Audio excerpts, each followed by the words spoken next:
Monde. Je me présente, je suis Dr Hassani Kautar, oncologue médical à Rabat. Et je suis très heureuse d'être parmi vous ce soir et je remercie mes amis du bureau de la Société marocaine de cardiologie pour leur invitation et pour cette très très belle initiative qui n'est que le prolongement naturel de la collaboration de la belle collaboration et la collaboration fructueuse qui nous rassemble avec nos amis cardiologues.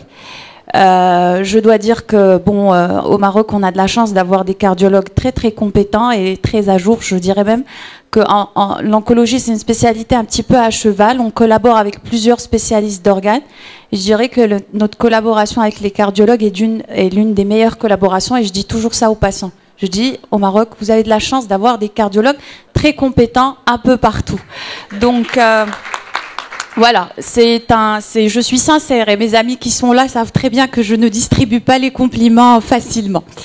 Donc, sans trop tarder, je vais passer la parole à Dr Elise Paven, qui est cardiologue au CHU de Rennes et qui a une activité essentiellement axée sur l'oncocardiologie ou la cardio-oncologie et qui va nous parler d'une thématique très très importante qui est celle de la toxicité cardiaque des thérapies ciblées.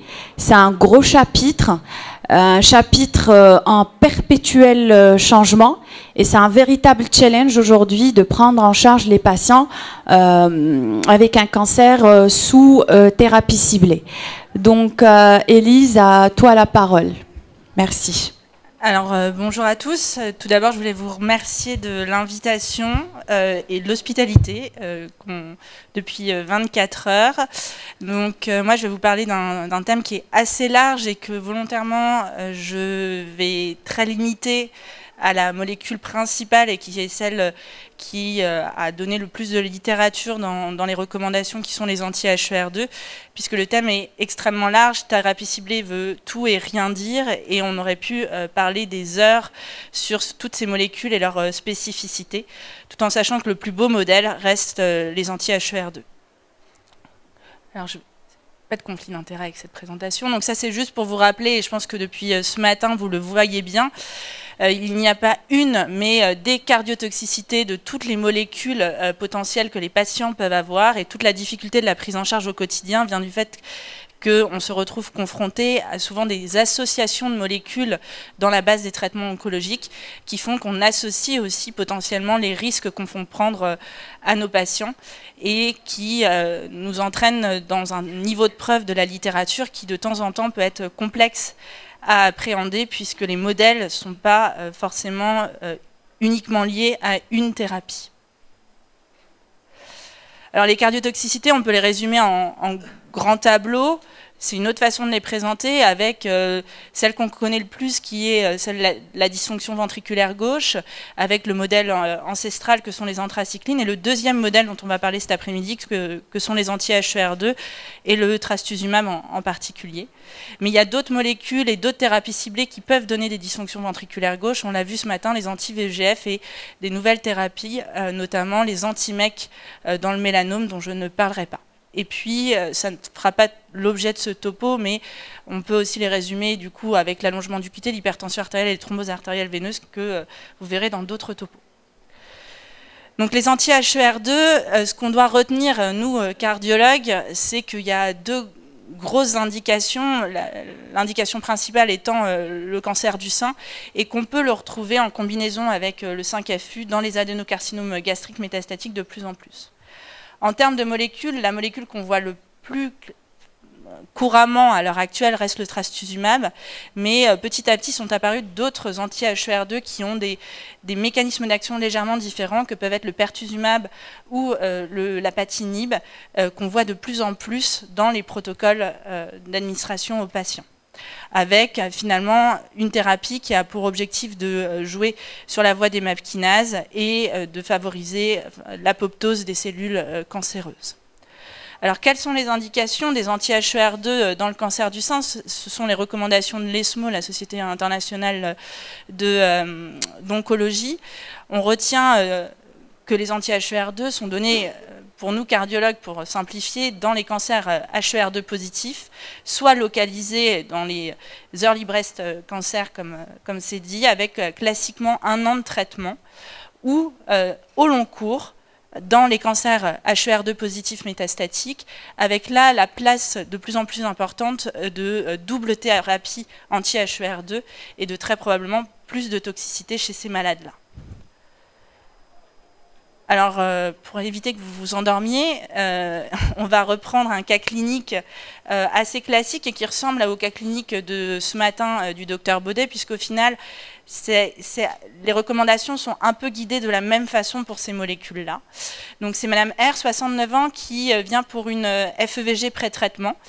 Elle vous explique qu'elle a un carcinome calanaire infiltrant et qu'a priori, on lui a parlé d'un HER2 positif. Elle est hypertendue sous Amlor et elle a déjà eu 4 cures d'anthracycline et du cyclophosphamide. Elle est asymptomatique et la première question, c'est que faites-vous en pré-thérapeutique? Tout? Rien? L'électro? Tout? Vous avez bien suivi ce matin. Donc, la consultation de cardio-oncologie, si on doit retenir quelque chose, c'est une consultation globale de cardiologie et pas uniquement une FEVG thérapeutique, on vous l'a déjà dit. Et elle doit associer un examen clinique avec une prise de tension artérielle, un bilan biologique et une évaluation du risque cardiovasculaire de nos patients, en utilisant les biomarqueurs, et c'est bien noté dans les recommandations, tout en notant que le niveau de preuve reste relativement faible, mais c'est recommandé de le faire en classe 1. Et on doit évaluer avec cette consultation le risque de cardiotoxicité potentielle associée à la molécule et en fonction discuter de la mise en route d'une stratégie de cardioprotection. Et bien évidemment organiser le suivi du patient. Donc cette patiente, elle a la même présentation que ce matin. Elle a un LDL cholestérol à 2,1 g, une absence de diabète, une troponine négative, un NT-proBNP normal et une échographie cardiaque préthérapeutique estimée normale. Donc la question suivante, ça va être d'évaluer le risque de cardiotoxicité. Et là, on se retrouve dans la même stratégie que celle de ce matin, avec les mêmes marqueurs d'utilisation qu'on doit utiliser en pratique courante, qui sont le score normalement HFA-ECOS, qu'on peut utiliser, comme vous l'a dit Mathilde ce matin, sur l'application de l'ESC, ou sinon il y a quelque part la façon plus pragmatique de le faire en pratique courante, qui est d'évaluer est-ce que le patient a déjà une cardiopathie ou déjà fait de l'insuffisance cardiaque qui en fait un patient à ce moment-là à très haut risque de cardiotoxicité? Est-ce qu'il a d'autres pathologies cardiaques associées? Quel est son âge? Est-ce qu'il est hypertendu? L'âge avancé et l'hypertension étant connus pour être des facteurs de risque de cardiotoxicité modérés. Et est-ce qu'il y a des co-traitements associés, notamment les traitements par anthracycline, car plus on associe les molécules à risque, plus le risque de cardiotoxicité du patient est important. Et là, la réflexion reste la même, c'est-à-dire que quand on associe, on est à très haut risque, si on a un facteur de risque un facteur de très haut risque de cardiotoxicité, et sinon, si on reste sur les mêmes cutoffs que ceux qui vous ont été présentés ce matin, donc on est à risque important de cardiotoxicité si on dépasse 5 facteurs de risque modérés. Donc, cette dame est juste hypertendue, elle a 69 ans, comme on l'a dit, elle a déjà eu des anthracyclines, donc elle a 3 facteurs de risque modérés, elle reste à risque de cardiotoxicité, donc modéré. Et la deuxième question, c'est faites-vous des ajustements thérapeutiques en pré-thérapeutique?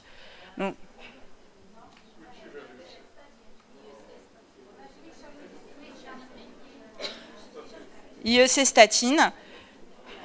Et là, finalement, les recommandations de cardioprotection, ça reste des recommandations qui sont avec des niveaux de preuves modérés. On peut le faire, ce n'est pas systématique dans les recommandations. Il y a plusieurs études qui ont montré un intérêt d'un traitement cardioprotecteur, tout en sachant que les résultats sont discordants, ce qui en font une évaluation dans les recommandations de on peut le faire. Il faut le privilégier chez les patients à haut risque et à très haut risque, et de façon pragmatique, quand on peut se permettre de mettre un traitement qui a une valence de cardioprotection chez un patient qui a déjà des facteurs de risque cardiovasculaire, il vaut mieux le faire.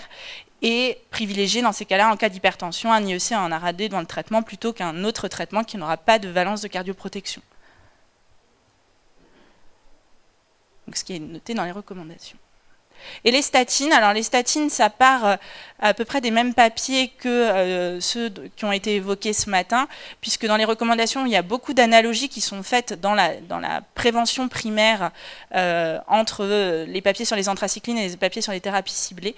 Et donc, ça a été évoqué comme pouvant être possible. Après, cette patiente, elle a une dyslipidémie, il vaut mieux la traiter comme on traite ces facteurs de risque cardiovasculaire. Et ça, c'est bien noté dans les recommandations, comme on vous l'a dit ce matin. Alors, comment organisez-vous son suivi cardiologique en sachant qu'elle n'est pas métastatique et donc elle est censée avoir 1 an de traitement? Qui fait une écho tous les 3 mois? Qui fait une écho à chaque cure de trastuzumab? En fin de chimiothérapie uniquement? Ou pas de suivi échographique nécessaire? Ouais, donc les anti-HER2, contrairement aux anthracyclines, et on le reverra et ça a été évoqué ce matin, il y a une indication dans les recommandations chez les patients qui vont avoir 1 an de traitement et qui sont à faible ou risque modéré de cardiotoxicité, et on ne change pas le protocole en termes de patients à haut risque ou très haut risque de cardiotoxicité, qu'ils aient pendant le traitement une écho tous les 3 mois, s'ils n'ont pas même s'il n'y a pas d'événement au cours du suivi. Donc c'est une écho tous les 3 mois pendant la première année. Et ensuite, si les patients sont à bas risque de cardiotoxicité ou à risque modéré de cardiotoxicité, c'est une écho à 1 an après la fin du traitement. Chez les patients qui sont à très haut risque ou à haut risque de cardiotoxicité, on rajoute dans les recommandations une écho à 3 mois post-traitement. Il y a, et ça c'est important pour la prise en charge, donc cette dame, dans le cas clinique, elle va avoir uniquement 1 an de traitement. Il y a dans la pratique quotidienne et courante des patientes qui vont avoir des anti-HER2 au très long cours. Les patientes métastatiques peuvent rester avec ce traitement pendant des années, 5 ans, 10 ans pour certaines d'entre elles. Et les recommandations, sans qu'il y ait un niveau de preuve important encore, ont un peu statué sur cet élément clinique qui nous arrive tous les jours, c'est-à-dire suivre ad vitam aeternam une patiente tous les 3 mois. Ça devient un peu lourd pour certaines patientes, et on l'entend bien parce qu'elles sont déjà très suivies. Et donc il est noté dans les recommandations que chez les patientes métastatiques HER2+, maintenant on peut se permettre, si elles n'ont pas de cardiotoxicité, si la FEVG ne bouge pas, qu'elles vont bien, d'espacer le suivi à tous les 6 mois, passer la première année.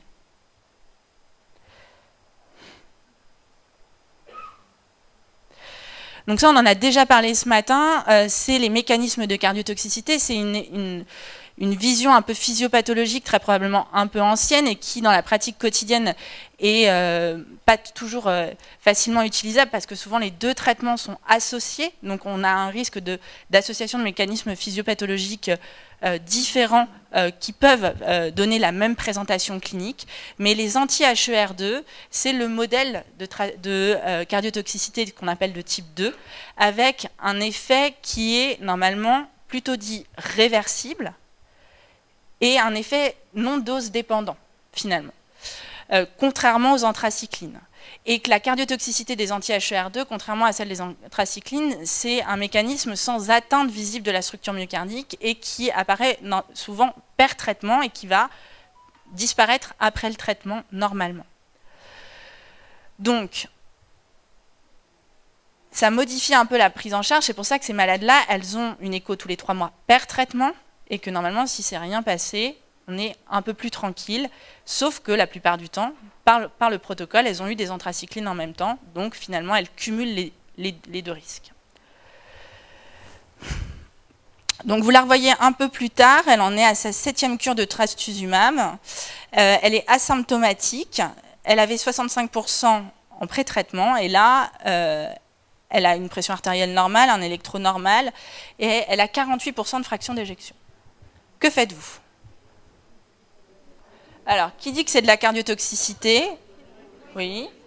Est-ce qu'on lui met des IEC? Parce qu'elle avait gardé son AMLOR au final. Des bêta-bloquants? Des anti-aldostérone? Et on arrête sa chimiothérapie? Donc c'est de la cardiotoxicité, on va revoir ça. Donc ça, on vous en a également parlé ce matin. Il n'y a pas de... La cardiotoxicité, c'est défini de façon identique pour la dysfonction ventriculaire gauche, quel que soit le type de molécule. Donc c'est exactement le même tableau que celui de ce matin. Elle est différenciée dans les recommandations entre une cardiotoxicité symptomatique et une cardiotoxicité asymptomatique. Et les différents cutoffs ne changent pas. Donc finalement, on parle de cardiotoxicité sévère quand on arrive à une FEVG inférieure à 40%, une insuffisance cardiaque à fraction d'éjection réduite. Et on parle d'une cardiotoxicité modérée si on a une FEVG qui est entre 40 et 49%, ou une perte de 10 points de FEVG, ou d'un strain de plus de 15% par rapport au baseline avec une augmentation des biomarqueurs cardiaques. Et si on reste au-dessus de 50%, qu'on a juste une altération du strain ou une discrète élévation des biomarqueurs, on parle de cardiotoxicité minime, entre guillemets. Et donc, on différencie bien aussi, en termes de symptomatique, la dysfonction ventriculaire gauche qui ne nécessite pas, finalement, qui nécessite uniquement une prise en charge ambulatoire, d'une cardiotoxicité qui est dite sévère ou très sévère, s'il y a vraiment de l'insuffisance cardiaque clinique qui nécessite une hospitalisation. Donc là, cette dame, elle est dans la case cardiotoxicité asymptomatique modérée. Donc, pour revenir sur les cardiotoxicités aux thérapies ciblées, les anti-HER2, les études ont bien montré que finalement il y a une incidence d'événements cardiovasculaires de cardiotoxicité qui est de 2 à 20% selon les études, que c'est essentiellement pendant la chimiothérapie, qu'après la fin du traitement, normalement, il n'y a plus d'événements. Et que finalement, chez les patients qui ont reçu 2 ans de traitement, il y a un effet cumulatif, il y a plus de cardiotoxicité que chez les patients qui n'auront eu qu'1 an de traitement. Comment on la traite? Donc c'est bien noté dans les recommandations, c'est IEC bêta-bloquant. S'il y a de la cardiotoxicité asymptomatique, et si c'est symptomatique, on traite avec les traitements de l'insuffisance cardiaque d'origine cardiotoxique, avec une FEVG inférieure à 50% en suivant les guidelines de l'ESC pour l'insuffisance cardiaque. Et normalement, les patientes, c'est noté c'est l'étude que je vous ai montrée, il y a des études qui ont été faites et qui mettent en évidence que finalement, avec le traitement de l'insuffisance cardiaque, elles vont récupérer et qu'on va pouvoir se permettre de, très probablement, rechallenger le traitement. Donc le traitement, en résumé, c'est assez simple. Inférieur à 40%, on suit les recommandations de l'ESC de l'insuffisance cardiaque à fraction d'éjection réduite. Entre 40 et 50%, des IEC bêta-bloquants. Des diurétiques de lance s'ils sont symptomatiques. Et toujours une prise en charge des facteurs de risque cardiovasculaire. Favoriser l'activité physique des patientes parce que ça a mis en évidence un bénéfice sur le traitement du cancer. Et il faut les surveiller si, de façon rapprochée, une fois qu'elles ont fait un événement per traitement, pour pouvoir envisager la poursuite du traitement et la bonne tolérance du traitement, parce que ça, au quotidien, c'est souvent la problématique qu'on a, c'est qu'elles ont du mal à tolérer, comme dans l'insuffisance cardiaque classique, la dose maximale des traitements pendant une chimiothérapie. Et en fonction des cas, au cas par cas, la question a été posée ce matin, il peut se discuter d'envisager une autre cause d'insuffisance cardiaque, pas forcément de se dire que c'est forcément de la cardiotoxicité. Avec les anti-HER2, souvent, c'est quand même des profils de femmes relativement jeunes. On ne va pas forcément aller faire tout un bilan d'insuffisance cardiaque, sauf si l'insuffisance cardiaque est sévère. Mais il faut rechercher la coronoropathie, surtout s'il y a des facteurs de risque cardiovasculaire. Et qu'est-ce qu'on fait du traitement causal? Alors, on va peut-être essayer d'utiliser ça sera plus simple. Le traitement causal, c'est bien noté dans les recommandations qu'on différencie en fonction de si l'insuffisance cardiaque est symptomatique ou asymptomatique. À partir du moment où les patients sont symptomatiques sur l'insuffisance cardiaque, s'ils font de l'insuffisance cardiaque clinique, on interrompt le traitement. Si la cardiotoxicité est modérée à sévère, si c'est très faible et qu'on rajoute juste des diurétiques, c'est une discussion au cas par cas. Et on réévalue les patientes. On interrompt un temps, on les revoit et on reprend en fonction. D'accord? Ce n'est pas définitif. Si les patients sont asymptomatiques, Là, ça va dépendre un peu de quel type de cardiotoxicité on est. Est-ce qu'on en est à une patiente qui garde une fraction d'éjection supérieure à 50%, qui va bien, qui n'a pas de symptômes, et dans ces cas-là, souvent, on continue le traitement. Est-ce que quand on est entre 40 et 50%, on met en route le traitement cardioprotecteur, on les surveille et on continue le traitement. Et quand, par contre, on est dans une cardiotoxicité inférieure à 40%, on suspend le traitement, on met en route les traitements cardioprotecteurs, on réévalue la dame, et si on arrive à un cut-off de fraction d'éjection qui nous paraît correct, qu'il n'y a pas d'insuffisance cardiaque clinique, on peut s'aider à ce moment-là aussi des biomarqueurs, du NT-proBNP, de la troponine pour voir un peu où est-ce qu'on en est, et ben on peut se permettre de reprendre le traitement. Et par contre, quand on reprend après un événement de cardiotoxicité, il faut surveiller les malades. Alors surveiller les malades, qu'est-ce que ça veut dire? Jusqu'à il y a peu de temps et avant les recommandations, dans beaucoup de centres, on surveillait les malades à chaque cycle, c'est-à-dire que les anti-HER2, classiquement, c'est fait toutes les 3 semaines. Donc on revoyait les patientes toutes les 3 semaines pour une écho, une évaluation clinique, pour réadapter le traitement, voir la tolérance du traitement et dire OK à l'oncologue ou pas OK, en fonction, la plupart du temps étant OK. Maintenant, dans les recommandations, c'est noté que la surveillance rapprochée, c'est tous les 2 cycles, pendant les 4 cycles suivants, l'événement de cardiotoxicité. On a été un peu plus light sur la surveillance, ce qui dans la pratique quotidienne permet quand même d'avoir un peu plus de disponibilité puisque ce type d'événement arrive relativement fréquemment. Donc là, elle a récupéré, on l'avait revu, c'était avant les recommandations à 3 semaines, elle est à 59%, elle est sous IEC bêta-bloquant, il lui reste 11 cures de trastuzumab. Elle vous demande s'il faut continuer le traitement cardioprotecteur. Alors oui, parce il faut le poursuivre pendant toute la durée du traitement. Oui, parce que c'est potentiellement aussi, il y a une part de cardiotoxicité aux anthracyclines. Ou non, parce que finalement, tout va bien, on arrête là. Alors, A et B, parce que un train peut en cacher un autre, que finalement la présentation clinique reste la même, qu'on n'a pas l'anapathe, on ne peut pas dire ce qui se passe exactement, qu'une récupération partielle, et Mathilde vous l'a montré ce matin, alors qu'on prend les choses en main tôt, ça peut être aussi une bonne réponse à un traitement de la cardiotoxicité des anthracyclines. Donc au final, à partir du moment où on a commencé les traitements, souvent on les continue pendant longtemps, et ça se discute de les arrêter uniquement à distance si... Et ça, il n'y a pas vraiment de recommandation ni de papier pour le dire de façon formelle et avec un niveau de preuve important, je le rappelle, mais s'il n'y a pas eu d'anthracycline avant et si la FEVG est normalisée. D'accord? Un peu comme pour toutes les cardiopathies qui ont récupéré, c'est un peu la même réflexion. Au cas par cas, il y a des patients qui ne le tolèrent pas et c'est vrai que dans la pratique quotidienne, il nous arrive de temps en temps d'en laisser qu'un sur les deux, de s'adapter, mais dans ces cas-là, je ne vais pas vous dire que c'est interdit de le faire totalement, puisque je le fais régulièrement, mais dans ces cas-là, je les surveille. Je les vois plus souvent que des patients qui n'ont pas eu ce genre d'événement avant. Donc là, elle est plusieurs mois après la fin de son traitement par Herceptin, elle a une FEVG qui est toujours stable sous IEC bêta-bloquant, et elle vous demande si elle doit continuer son traitement et encore continuer à vous voir. Alors oui, non, oui parce qu'elle... Elle doit être suivie parce qu'elle a fait de la cardiotoxicité. Oui, parce qu'on vient de dire qu'elle doit normalement poursuivre son traitement au long cours. Oui, parce qu'elle a été traitée par d'autres traitements cardiotoxiques. Ou non, parce qu'elle va bien et que tout s'est normalisé. C'est pour vérifier si vous ne dormez pas.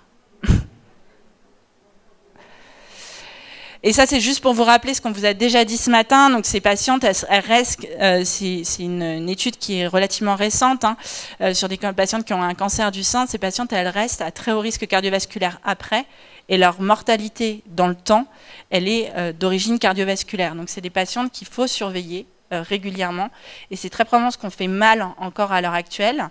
Et les stratégies de surveillance ont été expliquées, mais souvent, elles associent plusieurs complications et plusieurs traitements cardiotoxiques, la radiothérapie, les anti-HER de un temps et des anthracyclines qui en font des patientes à risque cardiovasculaire assez élevé. Donc il faut qu'elles aient, chez les patientes estimées initialement à bas risque, mais de toute façon, les cancers du sein sont souvent estimés plutôt à risque modéré ou élevé, au moins une prise en charge active de leurs facteurs de risque cardiovasculaire réévalués par le médecin traitant une fois par an. Et par contre, ce genre de patientes, elles doivent régulièrement, normalement, être revues tous les 5 ans chez le cardiologue pour refaire un peu le point. Pas forcément l'échographie dans les recommandations, si elles sont à risque modéré. Si elles sont à risque très élevé, l'indication de l'échographie est de classe 2A dans les recommandations, donc un peu plus présente. Mais en tout cas, il faut les revoir. Il faut leur dire qu'il faut qu'elles soient actives et proactives sur leur prise en charge cardiovasculaire et que leur médecin traitant le soit également. La dernière partie du topo, c'est exactement la même présentation que de ce matin. C'est bien beau, mais là, on attend les événements cliniques ou la dysfonction ventriculaire gauche qu'on voit échographiquement pour envisager le traitement de la cardiotoxicité. La question, c'est peut-on trouver des moyens plus précoces d'évaluer l'effet du traitement et le risque du traitement? C'est exactement dans les recommandations les mêmes réflexions que ce matin. C'est-à-dire que les données de la littérature, elles montrent potentiellement un bénéfice à une mesure de la troponine, et c'est pour ça que dans les recommandations, il est noté qu'on peut envisager en classe 2A chez les patients à très haut risque ou au risque une mesure de troponinémie à 3 mois, 6 mois, 12 mois et 3 mois après le traitement pour évaluer leur cardiotoxicité infraclinique, et que c'est du 2B chez les patientes à plus bas risque de cardiotoxicité.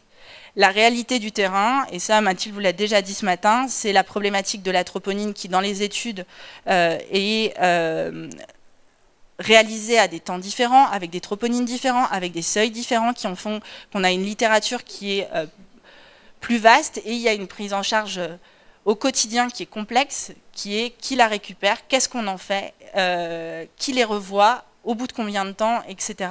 Et donc c'est une stratégie qui est relativement lourde, qui est organisable, mais qui est relativement lourde et qui nécessite finalement des acteurs de terrain qui se coordonnent les uns les autres. En sachant que des cancers du sein, il y en a quand même beaucoup, et que d'un point de vue oncologique, en tout cas nous localement, c'est des patientes qui passent finalement 1 heure en hôpital de jour, je ne sais pas comment ça se passe ici, et qu'on ne voit pas, enfin qui reviennent toutes les 3 semaines 1 heure, et qui n'ont pas envie de passer 2h30 à attendre le coup de fil au cardiologue, et que tout le monde soit disponible pour gérer cette troponinémie et organiser leur suivi. Donc en théorie c'est joli, en pratique c'est beaucoup plus compliqué, et c'est pour ça que nous localement c'est pareil.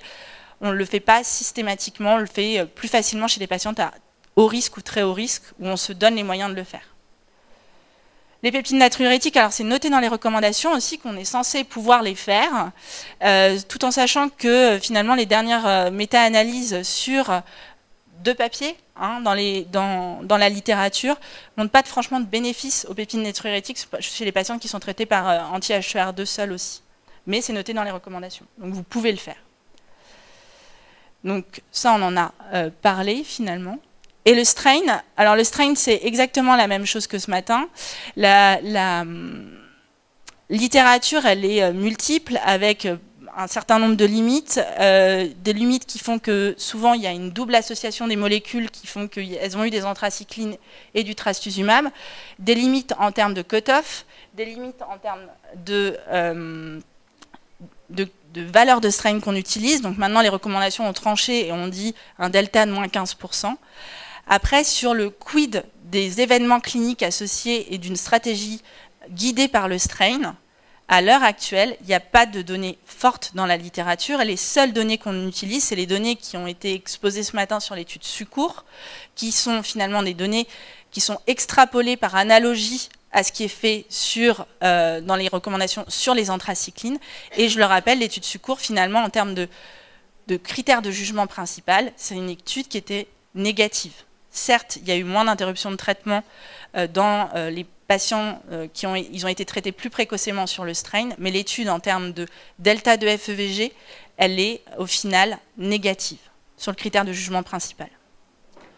Donc au final, dans les recommandations, le strain, le delta de strain supérieur à 15% ou l'élévation des biomarqueurs pour guider une cardiotoxicité asymptomatique faible reste présent dans les recommandations. Donc chez les patients qui ont plus de 50% et qui élèvent ces 2 éléments, pour pouvoir potentiellement surveiller les malades et envisager, mais il n'y a pas et envisager en fonction un traitement au cas par IEC et bêta-bloquant sur ces éléments-là.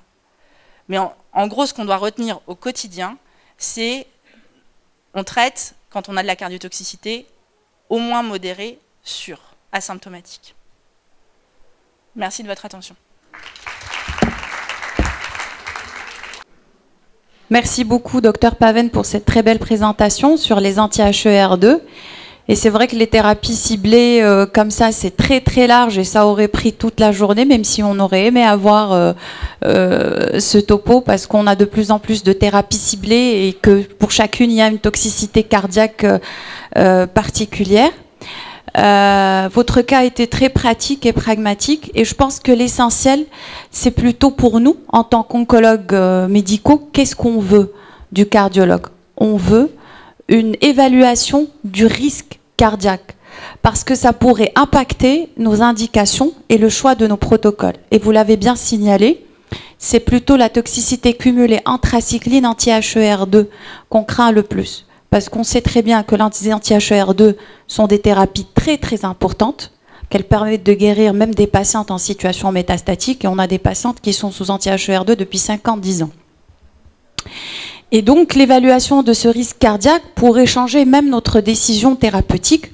Chez certaines patientes, si vous me dites qu'elle a un risque cardiaque important ou même modéré, je pourrais me passer des anthracyclines.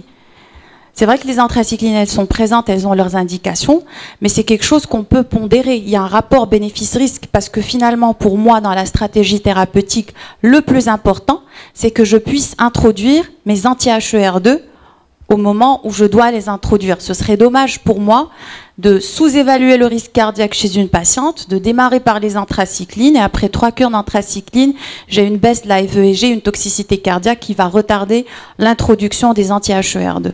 Donc quand on envoie au début, nous, une patiente pour un avis cardio avant de démarrer, c'est ce qu'on veut savoir parce que je vais vous avouer que nous, le CG et le compte-rendu écho, on ne comprend pas grand-chose. Donc ce qu'on veut, c'est que vous nous disiez quel est le risque cardiaque chez cette patiente, quelle est la surveillance, est-ce qu'il y a des précautions à prendre, et donc de là, même nos indications, nos choix de protocole pourraient changer. Voilà, donc c'est très très important ce que vous avez dit. Pour moi, c'est le point le plus important, c'est l'évaluation de ce risque cardiaque, et c'est la discussion, la collaboration qu'on va avoir avec vous. Voilà, je ne sais pas si il y a des questions. Non ?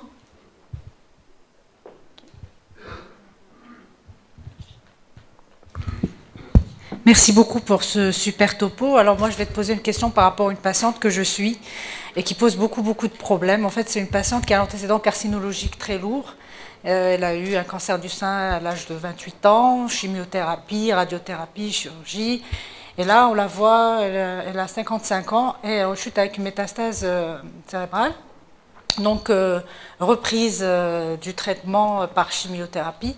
On part d'une fraction d'éjection à 50%. Et là, elle est mise sous trastuzumab, donc on décide quand même, vu le pronostic vital, qu'il faut y aller. Malgré la fraction, elle est sous IEC bêta-bloquant. On démarre, donc on surveille de façon très très rapprochée, même après chaque cure.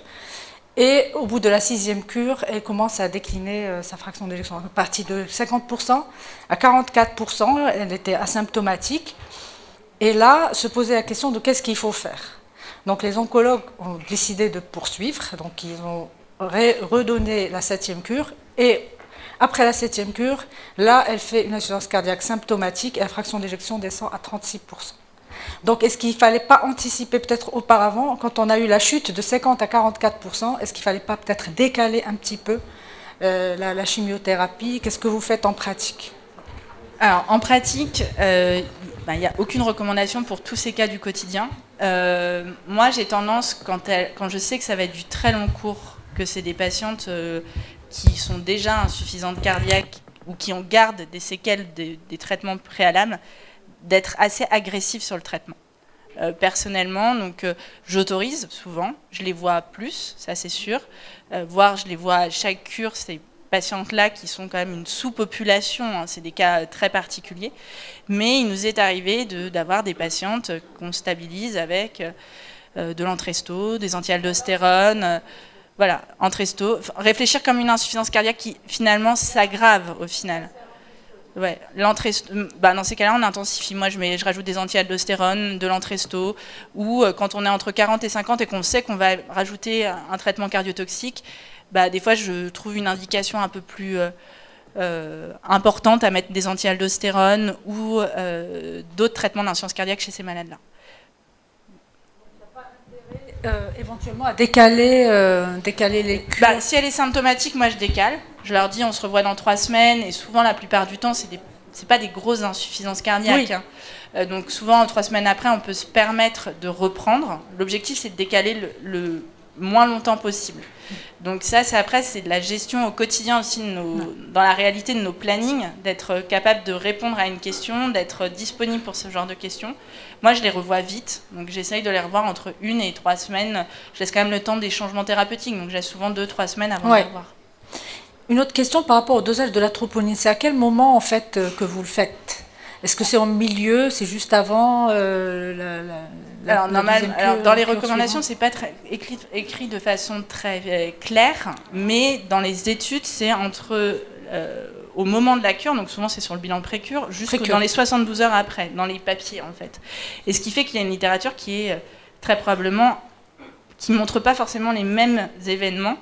Donc en pratique, moi quand je le fais, parce que pour des disponibilités de plateau technique, de coordination, parce que le centre de lutte n'est pas associé, c'est du quotidien ce que je vous raconte, mais n'est pas associé sur la même plateforme biologique que le CHU. On travaille pourtant à 200 mètres l'un de l'autre. En fait, on le fait faire sur le bilan de ville de précure et on récupère la troponine qui me ramène ou qui se ramène à l'oncologue. Et on leur demande de le faire dans leur labo de ville, comme ça c'est plus facile, c'est plus gérable au quotidien.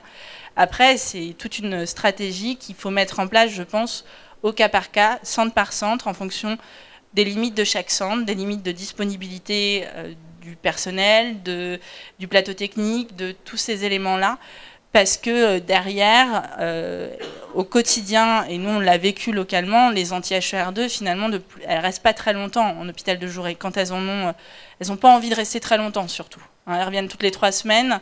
Le plus court c'est, mieux c'est.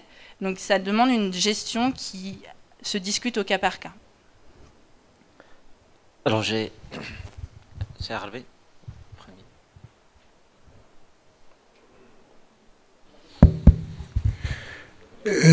Mon intervention est celle d'un non-oncologue.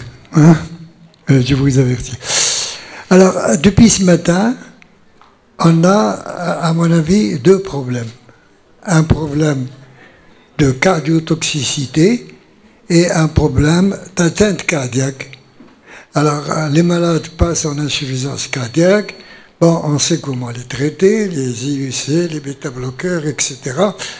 Mais ce que nous faisons pour réduire, si vous voulez, la situation du cœur, ce sont des données hémodynamiques. C'est sur le plan hémodynamique qu'on agit. Mais est-ce que la cellule myocardique qui est intoxiquée va suivre l'évolution de l'insuffisance cardiaque? Parce que vous ne faites pas beaucoup d'explications, vous ne donnez pas beaucoup d'explications à ce que comment va devenir la cellule myocardique intoxiquée. Alors vous dites on arrête le traitement, c'est facile à dire. On arrête le traitement ou on diminue le traitement. Mais moi je veux que la cellule myocardique soit touchée par votre traitement. Je suis d'accord avec vous. Après, l'objectif du topo là aujourd'hui étant de faire une prise en charge, je pense, pragmatique et quotidienne de la problématique. Je vous avoue ne pas avoir fait toute la littérature sur les anti-HER2 sur le plan physiopathologique, cellulaire, etc. Mais très probablement qu'il y a une association, et je le ferai, mais il y a une association, il y a du fondamental fait aussi forcément à côté. Mais comme vous connaissez, il y a aussi toute une difficulté du fondamental avec des modèles, souvent qui sont des modèles animaux, et une réalité, entre guillemets, chez l'être humain, chez l'homme, qui est souvent différente aussi. Donc finalement, c'est pas toujours facile de faire du mécanistique. Et dans beaucoup de traitements, même en cardiologie, finalement, le mécanistique, ces dernières années, en tout cas, on se laisse dépasser par du mécanistique. Quand on voit les ISGLT2 ou autre chose, finalement, on a fait de la recherche à l'envers pour ces molécules-là aussi. Si je peux compléter un petit peu la réponse. Alors, par rapport à l'atteinte de la cellule myocardique, la physiopathologie de la baisse de la fraction d'éjection avec les anti-HER2, elle est très différente de celle induite par les anthracyclines. Alors pour les anthracyclines, il y a une atteinte directe du myocyte. Il y a une toxicité directe, une nécrose, apoptose de la cellule myocardique. Ça, c'est les anthracyclines, la chimiothérapie classique. Par contre, pour les anti-HER2, il n'y a pas d'atteinte du myocyte sur le plan physiopathologique, sur le plan anatomopathologique. C'est un état, le myocarde est figé. Et c'est tout à fait réversible. Il n'y a pas d'atteinte histopathologique dans toutes les études de modèles animaux qui a été faite sur les modèles animaux, mais également dans les études post-mortem.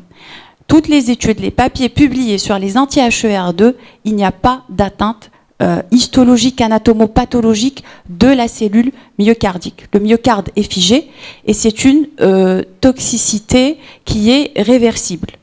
Et il y a, c'est-à-dire avec les anti-HER2, la toxicité, elle est pas très importante, réversible, tout à fait gérable. Le problème, c'est les patients qui ont reçu des anthracyclines auparavant. C'est une toxicité qui est cumulée. Et les anthracyclines, elles augmentent la cardiotoxicité des anti-HER2. Ça, c'est la première problématique. Deuxième problématique, c'est une mauvaise évaluation du risque cardiaque initial. Tout le travail doit être fait en amont. C'est au début. Quand on en va pour un avis cardio, c'est là que toutes les décisions importantes doivent être prises. Est-ce que chez cette patiente, le risque est très important, cardiaque? Du coup, je peux me passer des anthracyclines, moi, parce que le plus important pour moi, c'est de donner des anti-HER2 à cette patiente. Est-ce que cette patiente n'a pas de risque cardiaque et je peux faire la full stratégie thérapeutique? Mais sur le plan physiopathologique, avec les anti-HER2, pas d'atteinte de la cellule myocardique dans tous les papiers publiés.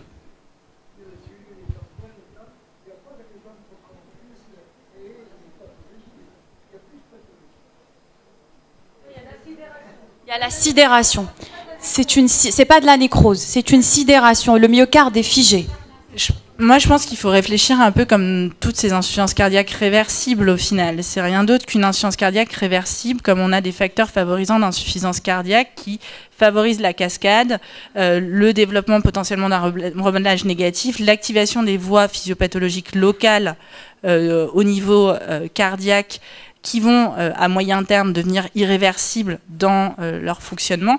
Finalement, c'est rien d'autre qu'un facteur agresseur comme d'autres, comme l'alcool peut l'être, ou sur ces cardiopathies qu'on voit récupérer régulièrement, quoi. C'est juste que très probablement qu'on ne lui laisse pas le temps, et heureusement, d'évoluer vers de la fibrose diffuse et ce genre de traitement. Et pour ce qui est, parce qu'on aurait pu parler des heures hein, de l'ensemble des molécules, et je n'ai pas parlé des autres molécules, des autres thérapies ciblées et de la gestion des insuffisances cardiaques associées aux autres thérapies ciblées, que peuvent être les anti-VEGF, que peuvent être les anti-MEC, etc., qui sont connus pour être pourvoyeurs d'insuffisance cardiaque. Finalement, la réflexion en termes de... Il n'y a rien dans les recommandations. Sur les recommandations de l'ESC, il n'y a pas de traitement spécifique en fonction des anti-MEC, des anti-ceci, et finalement c'est défini anti-HER2, et dans la pratique quotidienne, on se base de la réflexion qu'on a sur les anti-HER2 pour réfléchir sur les inhibiteurs de tyrosine kinase ou sur les anti-VEGF, ou sur... on réfléchit un peu de la même façon. Après, c'est sûr qu'on n'a pas les données scientifiques complètes pour refaire l'histoire, mais parce qu'on avance, et c'est ce qu'on vient dire aussi, on avance à petits pas sur ces thématiques-là, parce que ces malades-là, c'est tout un pan de la cardiologie qui est en train de se créer.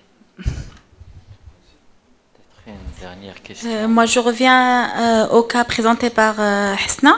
Donc, pour parler d'une atteinte myocardique ou d'une baisse de la FEVG, je suppose qu'il y a une variabilité inter-observateur et d'examen à examen. Est-ce que tu utilises les nouvelles machines automatisées avec calcul automatique de la FEVG, ou c'est toujours le Simpson people? Alors, pour te répondre, chez cette patiente, en fait, moi, j'ai le calcul automatisé de la FEVG, et j'ai aussi le strain, et donc je la surveille aussi avec le strain, et son strain, il était à 15,5 ou 16 au début, et puis 13, puis maintenant il est à 11. Donc ça va dans le même sens que la fraction d'éjection. Le strain a commencé à diminuer en parallèle, pas avant. Il n'a pas diminué avant, c'est-à-dire qu'on la suivait. Moi, je la suivais avant chaque cure. Je la voyais toutes les 3 semaines, et on a eu 6. La fraction d'éjection, le strain, tout restait identique. Et à la 7e, elle a commencé à altérer sa fraction d'éjection et son strain. Et là, elle a eu sa cure quand même. Et je la revois après. Elle avait un peu d'épanchement pleural, une veine cave dilatée et la fraction d'éjection à 36%, avec un strain qui est arrivé à moins 11%. Donc là, pour le moment, on a suspendu le traitement et on a mis sous ARNI. Est-ce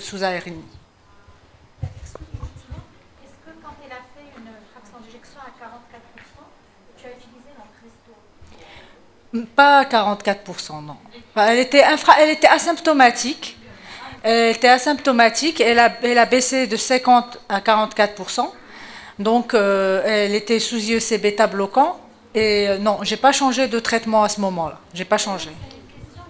Mais vous utilisez l'Entresto oui. C'est au cas par cas. C'est au cas par cas. Moi, ça m'arrive de le faire quand je sais qu'il va y avoir, dans un tableau comme celui-là qui est métastatique, où ça se dégrade et qu'il va y en avoir à vie et que les malades commencent à dégrader leur fraction d'éjection, j'intensifie le traitement. Donc ça m'arrive d'utiliser l'Entresto. On a des malades qui sont sous Entresto et qui sont stables sous Entresto avec une FEVG qu'on a restabilisée, qui n'a pas récupéré la FEVG d'avant, mais qui est asymptomatique cliniquement avec des biomarqueurs bas. Et là aussi, dans la prise en charge quotidienne, c'est là qu'il y a très probablement l'intérêt d'une réflexion comme de l'insuffisance cardiaque, avec des biomarqueurs, avec une clinique, etc., pour voir si on stabilise ou pas les choses. D'ailleurs, on est étonné sur les recommandations de ne pas devoir apparaître dans les recommandations pour les fractions d'éjection entre 40 et 49%, vu les dernières études qui ont été faites avec l'Entresto dans l'insuffisance cardiaque. Parce que les recommandations, à l'heure actuelle, elles se basent sur la littérature actuelle, et que la littérature actuelle sur la cardioprotection, les éléments principaux, c'est les IEC, les bêta-bloquants. On en y a parlé ce matin.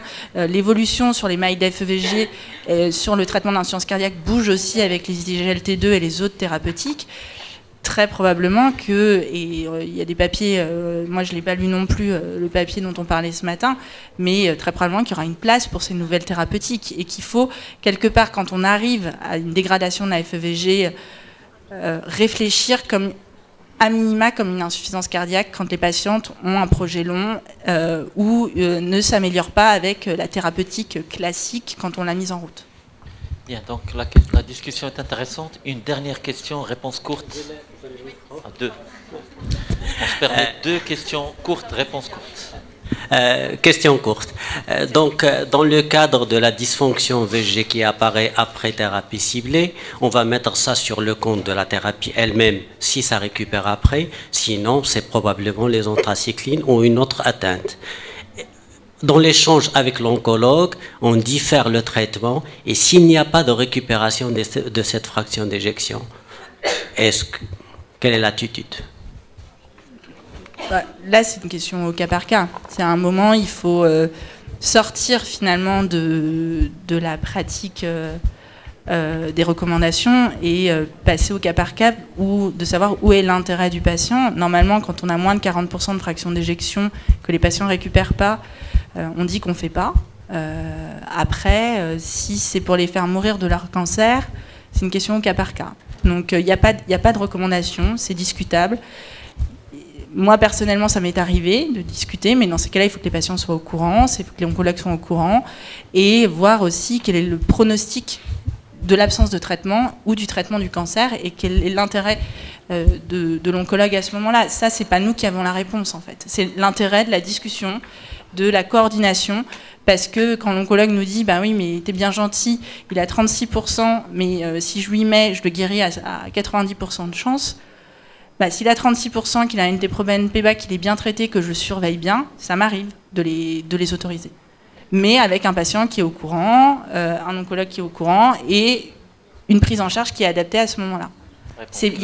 En fait, il y a un moment où les recommandations donnent la base, et le problème, c'est que c'est des patients très spécifiques, et qu'il faut discuter au cas par cas, quand on sort des complications liées au traitement simple, et on a besoin, à ce moment-là, et on le verra pour les autres topos, c'est la même réflexion, on a besoin de l'oncologue, on a besoin de la réflexion commune, parce qu'on ne fait pas le même métier, mais on soigne le même malade à la fin.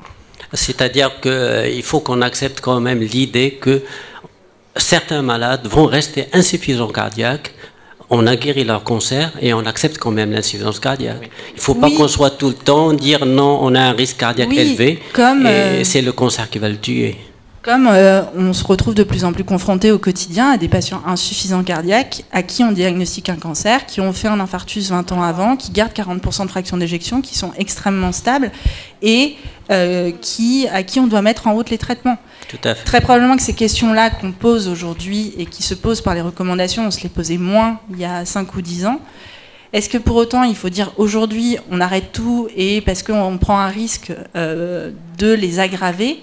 Non, je ne pense pas, à titre personnel, et je ne pense pas l'intérêt des recommandations sur ces thérapeutiques-là.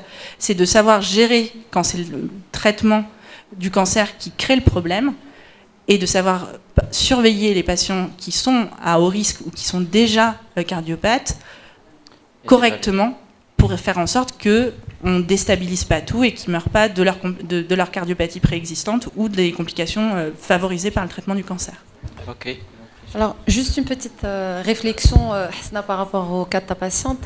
C'est une patiente qui a certainement une radiothérapie. Donc, est-ce qu'on a pensé à explorer les coronaires?